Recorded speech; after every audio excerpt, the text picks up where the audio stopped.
भारत में corona virus का संक्रमण तेजी से बढ़ता जा रहा है। देश में सोमवार से मंगलवार सुबह तक सबसे ज्यादा 9,987 नए मरीज सामने आए। केंद्रीय स्वास्थ्य मंत्रालय के आंकड़ों के मुताबिक मृतकों की संख्या 7,466 हो गई है।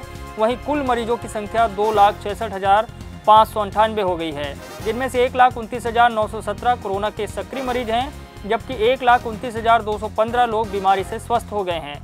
लेकिन भारत विश्व में गंभीर केसों के मामले में दूसरे स्थान पर है। भारत में करीब 9,000 मरीज ऐसे हैं जिनकी हालत काफ़ी गंभीर है, यानी वो लोग वेंटिलेटर पर भी हो सकते हैं। गंभीर मामलों की संख्या में भारत से आगे सिर्फ अमेरिका है, जहां 16,000 लोग गंभीर बीमारी से पीड़ित हैं। दुनिया भर में कोरोना वायरस के मामले लगातार बढ़ रहे हैं। सोमवार को इस महामारी से संक्रमण का आंकड़ा 70 लाख के पार पहुंच गया है। विश्व स्वास्थ्य संगठन WHO ने दुनिया को चेतावनी जारी करते हुए कहा है कि अब ये महामारी और बदतर होती जा रही है।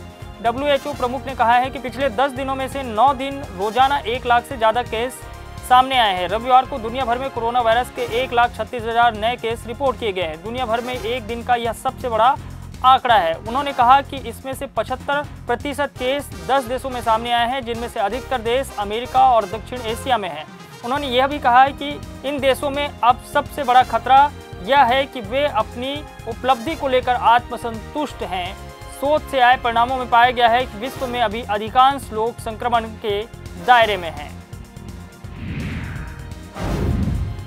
दिल्ली के मुख्यमंत्री अरविंद केजरीवाल ने आज अपना कोरोना टेस्ट कराया। गले में खराश और बुखार की शिकायत के बाद उनका यह टेस्ट कराया गया है। जांच रिपोर्ट आज रात या बुधवार सुबह तक आने की उम्मीद है। मुख्यमंत्री ने हल्का बुखार और गले में खराश होने के बाद खुद को आइसोलेशन पर रख लिया है। रविवार दोपहर से किसी भी बैठक में वे शामिल नहीं हुए हैं। दिल्ली के उप मुख्यमंत्री मनीष सिसोदिया ने बताया कि केजरीवाल की तबीयत अब ठीक है, कोई चिंता की बात नहीं है।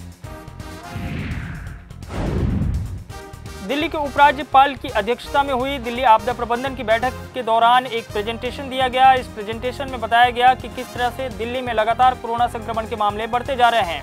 इस प्रेजेंटेशन के माध्यम से यह बताने की कोशिश की गई कि देश की राजधानी दिल्ली में फिलहाल मौजूदा ग्रोथ रेट 5.4 की है और डबलिंग रेट 12.6 का है।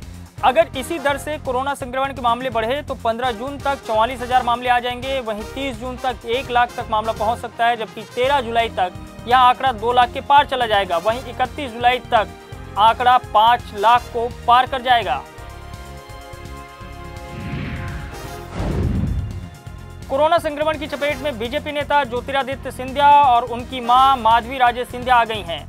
दोनों का कोरोना टेस्ट पॉजिटिव मिला है, जिसके बाद उन्हें दिल्ली के कोविड-19 साकेत मैक्स अस्पताल में भर्ती कराया गया है, जहां इलाज चल रहा है। भाजपा की ओर से राज्यसभा चुनाव के लिए नामांकन करने के बाद ज्योतिरादित्य सिंधिया भोपाल से दिल्ली चले गए थे। इसके बाद वे लॉकडाउन के दौरान दिल्ली में ही थे। लॉकडाउन में छूट मिलने के बाद ग्वालियर में उनके क्षेत्र में समर्थक उनके आने की प्रतीक्षा में थे, लेकिन उससे पहले ही कोरोना से वे संक्रमित हो गए।